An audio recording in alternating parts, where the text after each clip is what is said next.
Okay, obviously I'm missing my snack food, but other than that, these are the items that I actually had inside my little bum bag. And my phone would go in there as well, or in my pocket if I couldn't fit everything in. I did have a Z-Pax bum bag that was made out of Dyneema, nice and light, a little bit smaller than this one, but I did find that the zip started to go on it, and I will show you that. I'm going to sort of show you items that I sort of discarded or sent back in a bounce box later on, but that's why I swapped it out. And this one, even though it's got this big ugly North Face front on it, it was in a sales bin and it was all I needed, and I actually liked the size of it. This is actually my mobile hotspot or Wi-Fi. So I had to keep my Australian phone because I had a free dial Australian number on it for clients ringing up about my Filipino business. And obviously I just got a wireless hotspot and put a New Zealand SIM in it, turned the data off on my phone, and then just hotspotted to a wireless hotspot whenever I got within range. Now, I know some people are saying I could use eSIMs and all sorts of things as well. Technology and me don't always go together. This one worked well for me, and I've also got it in a Cedar Summit waterproof pouch because obviously I didn't want that item getting wet, and that was my means of communication a lot of the time. This one here, believe it or not, I'll just open this up, but that was just a little, I don't know, little container I got with some earplugs I got for swimming a long time ago, and they're my earplugs that I used to use when I went to sleep at night. I used to have that in my medical bag, and then I'd get everything ready. I'd pack all my pack up ready the next day to hit the trail, so I didn't have to repack in the morning. I could get up quietly and go, climb into my bed, someone would start snoring, and I'd realise, oh man, my earplugs are in the bottom of my pack. So I wouldn't get a good night's sleep because I couldn't be bothered getting up and getting them out. So I ended up sticking them just in this bum bag, so I had easy access to them, and I never had to worry about forgetting them at night time. Here's a second waterproof bag. This is actually for my iPhone. Now my iPhone is waterproof and waterproof rated, and this just shows how lucky I was with weather. I just really didn't get a lot of rain, but when I was walking, where was I? I was leaving Wanaka and heading over, Arrowtown, heading into Queenstown. We had rain that day. I needed to use my phone a lot for navigation because there was a bit of street walking, so you're always checking your navigator.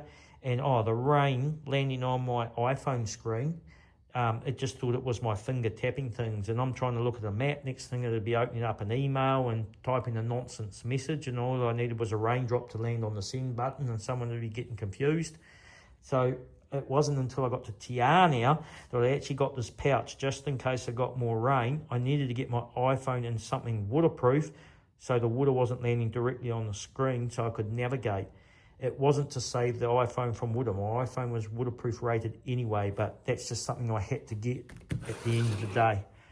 Obviously, I'm as blind as a bat. I'm very long-sighted, but I need my reading glasses. I can't read anything without those glasses. And it was brilliant when I was hiking with Christine because she was the opposite to me. She couldn't see any of the trail markers, but I could see them clear as day. But then we'd go and get on our iPhones to look at the map. I couldn't read anything, so she did the close reading and I did the long distance viewing and identified all the trail markers. I had a hard glasses case, even though it's a bit heavier. I just needed to protect my glasses. And AirPods. I didn't have AirPods. I used the old-fashioned ones with the wire. Just so much easier. I knew they were mine. A lot of people had AirPods. It was something else you had to charge. And a lot of people would lose their AirPods, or they'd find an AirPod and they didn't know if it was them or the person who was sleeping next door to them in a hut. I think I was better off with a wired one for those reasons. Every now and then, if I was listening to music or something or a podcast, I didn't do it very often. My hiking pole may have caught on it and sort of pulled my phone out of my pocket or pulled the earbuds out of my ears. A little bit of a nuisance, but overall, I'm still glad I went with wired ones. And these are just a couple of reusable zip ties. They were just to help me attach my umbrella to my pack if I was going to put my umbrella up. But we'll talk about the umbrella a little bit later. And that was it, pretty much. Add the food in, and they're the items that I had in my bum bag while I was hiking. Okay, and one item I forgot to include in my daily hiking items, my hiking poles. I got the Black Diamond hiking pole, carbon fibre, much stronger than the aluminium. A lot of people went aluminium thinking if they were to fall and bend their hiking pole, they could then turn around and straighten it again. from my experience, every time they did that, it either snapped as soon as they straightened it, or it just did not last long. My one breaks down into 3. They're really, really good. I had the moisture wicking core candles. I got so attached to these things, and they're in my hands for the whole 3,039k that I did on the TA. There was that one issue, and I was held up because I had a bit of bad luck when I was coming down off Whale Pass. And I'll just see if I can pop this off. But a bit of slate slid sideways into my pole tip and just sliced that off. It was so hard to get those parts. I had to go all the way to Christchurch, order them, and wait for them to arrive. And when we keep going in my spare little gear bag, you'll see I've got some hiking tool tips in there as spares. There is a video in my series showing you how to replace those hiking pole tips. I'll always have a spare hiking pole tip with me as I hike the trail. I actually saw, as I was hiking the trail, this tip. I show you how to install it properly, but I'd find those tips just lying around on the side of the tracks. So I probably found 3 or 4 of those as I did the hike. So people were losing their tips as they went along the trail as well. These are the little bungs, if you like, that I put on the bottom. The only bungs that last are the Leki bungs. This is really, really good because you've got the hard carbide tip, and if you're road walking, it drives you nuts. It just goes tick, tick, tick as you're walking. So you can put these little bungs on the end. The Leki ones will last you. Like, they lasted me like hundreds of kilometres. There are other brands out there, and I've seen people put those on and they don't even last them 1 day. The Leki ones are more expensive, but they, in the long run, end up cheaper because they simply last. I can't put it any plainer than that. So many people found that. Okay, on to my pack and what I had sort of on the outside pockets of my pack. But the pack was the Durston Kakwa 55. I really did like this pack. Another popular pack was a Z pack, so I think it was called the Arc Haul. That's what Tim from the UK had on, and I actually threw his pack on once just to see what it felt like, and I thought it was quite comfortable. Look, it's 6 one, half a dozen the other. I think that Z pack's one, it did actually give a bit of an air gap between the pack and your back, so it might have breathed a little bit. The Kakwa 55, the pack's directly in contact with your back, and I did get a bit of pack rash in the North Island when I started the hike that I had to deal with. But after that, it never sort of came back. There was an issue right down the bottom of the pack here. There is an internal frame in these packs, and unfortunately I was unlucky. Those frames have to be inside some channels inside this pack, and my frames were in fact inside the channels, but the frame did end up poking through the bottom of my pack. And I realised that one day I took the pack off and I was standing in the middle of the trail. I'm just grateful nobody was with me at the time. I was waiting for some people to catch up. And when that frame poked through, it actually hooked on my pants. And when I dropped my pack on the ground, there I was standing in the middle of the trail with my pants around my ankles. I quickly tried to pull them up and I couldn't because I was still caught where the frame poked through my pack before I realised what was going on. But, you know, disaster was addressed before other trail walkers came and saw me standing there in the middle of the trail with my pants around my ankles, which was really cool. But Dan Durston, I've got to hand it to him. He's a brilliant guy. He responded straight away. I explained what happened. No questions asked. Not good enough. Completely replaced the pack for me.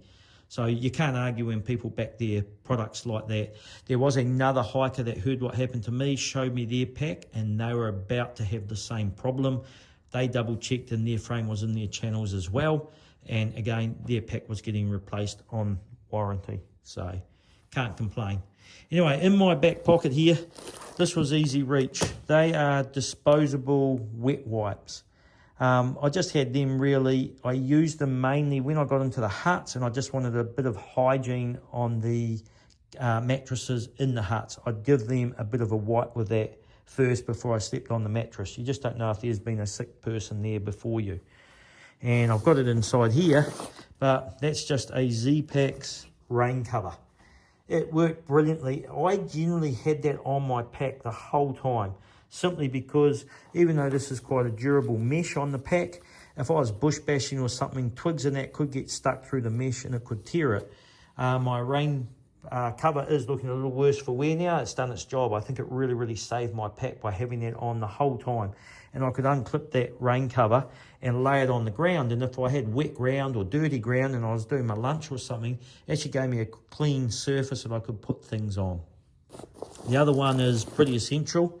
But we've got to have the dunny paper. I have no idea why, but I bought a whole or half a roll of toilet paper back with me from New Zealand. I didn't really need to do that.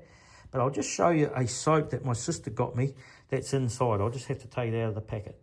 Okay, so my sister gave me this. It's called Dust Glow. It's a powder-based body wash. And I got that at Christmas time because she gave it to me for Christmas. And there's still plenty in there and it lasts me the whole of the South Island.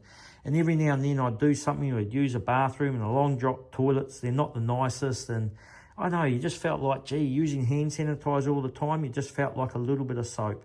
That was brilliant. So normally when I went to the bathrooms, used the long drops, I used this Dust Glow. I have no idea where you get it from, but brilliant. I'll be working out where to get it from. And if I can find it, I'll actually put it in the description of the video as well, so you know where to go and get it. And other items, I'll just come down here. I've got my water. My water generally was just in this outside pocket of the pack here, and my water filter. So I had the CNOC 2 litre bag for filtering my water. Some people had the 3 litre one. It was the same width, it was just a taller bag. If I had the 3 litre, I'd normally get my water filter, which I'll talk about in a minute, and I'd roll it up in here and then stick it in that side pocket on the pack next to my water bottle. If I had the 3 litre one, I don't think I would have managed to slide it down next to the water bottle. It just wouldn't have fitted. And I did add a carabiner here because we'll talk about that water filter. I could hang it up and it just filtered the water by itself with gravity, unlike the Sawyer squeezers and that. That was really, really good. I'd get my dirty water in that bag, I'd start my water filtering, I'd just hang it up in the tree, and while it was filtering, I could be setting up my tent and doing other things. People with the Sawyer squeezers were there squeezing like mad because they just want to get their water filtered and have a drink. I had never had any of those issues, and the Sawyer squeeze bladders that come with them, a lot of people, they were bursting on them as well. In terms of my water filter, it was actually an American product. There was one supplier in Australia, and I did do a video just on this filter because so many people asked me about it. It's called VersaFlow, and that one supplier, Hydro Blue's the name of the product, and VersaFlow's Hydro Blue's the name of the supplier, and the VersaFlow is the sort of model of water filter that I've got. One thing with these, the supplier out of all of Australia lived 20 minutes down the road from me. You can see there's a little bit dirt in this window. I actually got 2 of these because they're really reasonably priced, and I swapped it out when I got halfway down. So at Christmas time I put a new one in. You just got to watch these caps. The way to look after this filter, according to the supplier, was keep it moist and backwash every single time you filter your water. It was so easy. As I showed you in the video, you can go and look for that if you want to see how this filter works. You just filter your water into your bottle, take your dirty water bag off, tighten this up where it's attached to your clean water bottle, give it a squeeze, and the water will just squirt out here back to front, and you backwash your filter. It was so easy. So yeah, highly recommended it. I really like this filter system. Filtering under gravity saved me so much time, and actually filtered really quick on the trail. Okay, the side pocket on the other side of the pack, that was just my little Z-Pack shovel in case nature called and I was in the middle of nowhere where there was no long drop toilet or anything. I think on the whole trail I used that 3 times, so I didn't go too bad, but worth its weight in gold. When you needed it, you really needed it. I just clipped it on there in case I was pulling a water bottle out or something and it slipped out and I didn't hear it fall on the ground, so I could never ever lose it. The other item I got in there is actually a Durston tent pole. So we will get to my tent later, but I used the Durston tent and that required my hiking poles to erect it. If I ever did break a hiking pole, I had a spare one. When I sheared the bottom off my hiking pole, it was a little bit awkward putting the tent up. I did use this on one occasion, but with my tent, just the model of tent I had, the handle of my hiking pole went up to the top of the tent. When I use this hiking pole, that's nowhere near as big as the handle on my hiking pole, and I was getting a bit worried that might poke through the roof of my tent, so I didn't really like it. There are other models of tent, the double skinned ones, where you actually put the handle of the hiking pole on the ground and the tip of the hiking pole goes up into like a little grommet. this spare pole would be perfect for that situation. Would I take that spare pole again? Absolutely, because I need 2 poles to put up my tent, and if one pole broke, this only weighs 60 something grams, just as a backup. The day I don't take it, I'll break a hiking pole, and I really wish I had it. And the last thing was my Z-Pax umbrella. The real intention of that was long, hot road walks, and also with my skin cancer issues that I've had in the past, I needed to protect myself from the sun. I thought I would use that umbrella a lot. I hardly used it. I really put that down to the hat that I showed you earlier. That did such a good job of keeping the sun off me. If I went and did a long distance through hike again, I think I'd actually drop the umbrella. Even on those really, really exposed days, and when you got down in the Otago district, walking in that really exposed tussock country and the sun was out, I just put that big sun hat on. I covered myself up from the sun, and the umbrella it'd get caught in the wind.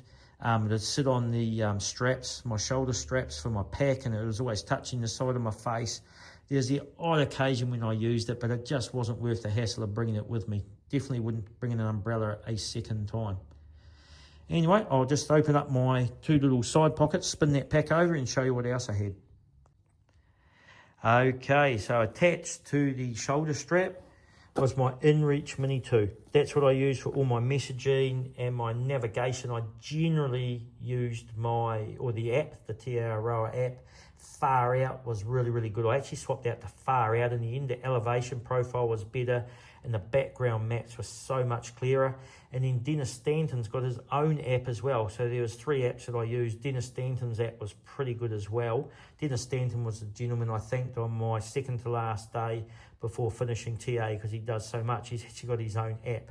The only thing I swapped out, this did come with a little carabiner, but I'd heard stories of people bush bashing and the carabiner opening, and then they looked down and they actually lost their navigation and emergency device. Their Garmin InReach Mini 2 was gone, the poor people. So I swapped out and actually put a carabiner where I could screw it on, so there's no way that could detach itself. In the hip belts, there's these 2 little pockets. So in my left-hand pocket, I always had, that's my pretzel headlamp. Absolutely brilliant. I used this hiking in the dark as I got near the end of my hike, and the days got shorter. The only little thing I noticed, you can see how I stored that. I actually make sure that's the on-off button. When I put it in, I always put it down there so it was protected, because a couple of times when I didn't do that, I put my pack on the ground, ended up turning on my headlamp, didn't realise it didn't completely flatten the battery, but it could have been a bit of a problem.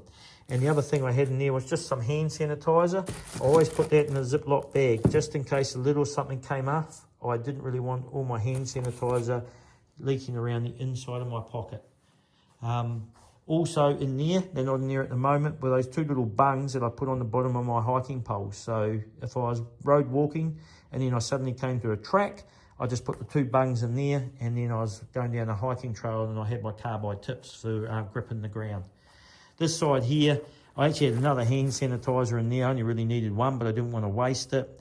I would put my muesli bars that I'd eat for the day in there as well. And I also had a little thing of sunscreen that I never really used. I may have used it once on my nose on the trail, and that was it, because my sun hat did such a brilliant job. But that's pretty much the Durston Cap with 55 and everything I had in the outside pockets. There is another pocket down here. I didn't really use it very much, because by the time I jammed the water bottles in there, there was no room. In terms of water, I carried in the front 2 straps. These are built in, and that's one thing with the Durston pack. You don't really get a lot of adjustability. You can't replace your hip belts or anything if you lose weight or anything. You have to measure yourself up and get the right size from the onset, and these are built in. These little toggles here, I was doing these toggles up. I'll just actually pause the camera and I'll put a bottle in there and I'll show you why. I'll try my best to do this one-handed on camera, but there's a water bottle sitting in the pouch. As it got empty, I found it kept wriggling its way up out of the pouch. You can see it sliding up there. And it was almost right on my face. I was getting really, really annoyed with it. And I kept tightening this toggle here as much as I can to try and stop the bottle coming out. And finally, I can't remember, one of my viewers turned around to me and said, "Ray, hook this little loop on the toggle over the top of the drink bottle," which I do there. and that'll stop it wriggling its way out of that pocket. I don't know if that's the intention on how it got used, but as soon as I did that, never had a problem. So my water bottles, these are the ones that I'd mix my tablets into. As I said, I had the Barocca Immune, the magnesium tablets, and the hydration tablets.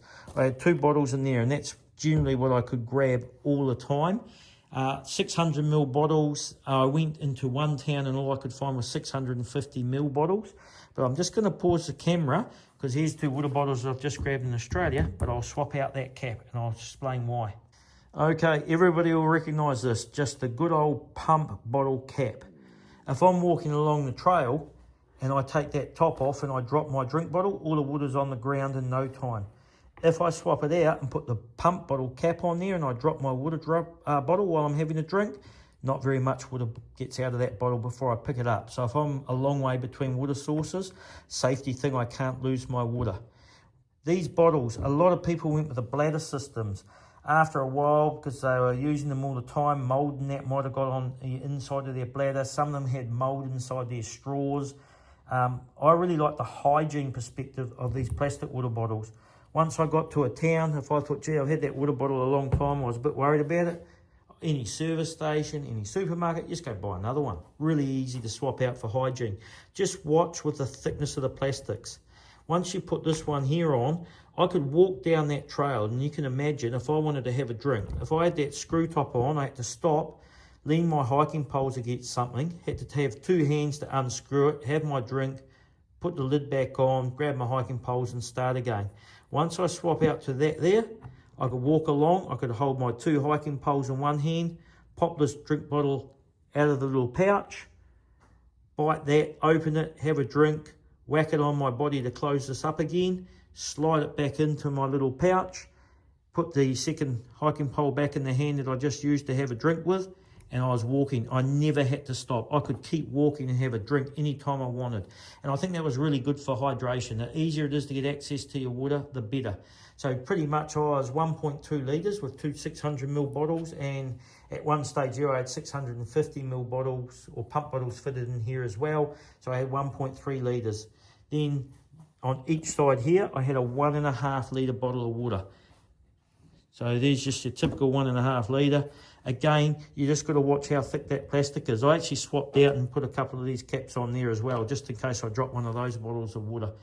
So I just kept buying those pump bottles. Same thing though, if you want to actually push down and shut that, sometimes the thinner bottles would just crush on you all the time. And you go to, you know, screw this off if you want to pour more water in it and do your water filtering, and the whole bottle would just skew around. So I quickly learned which brands had the thicker plastics. It worked really, really well with these, and that's how I did all my water. So I had 2 1.5 litre bottles of water, and then 2 600, and for a short period of time, 2 650ml bottles.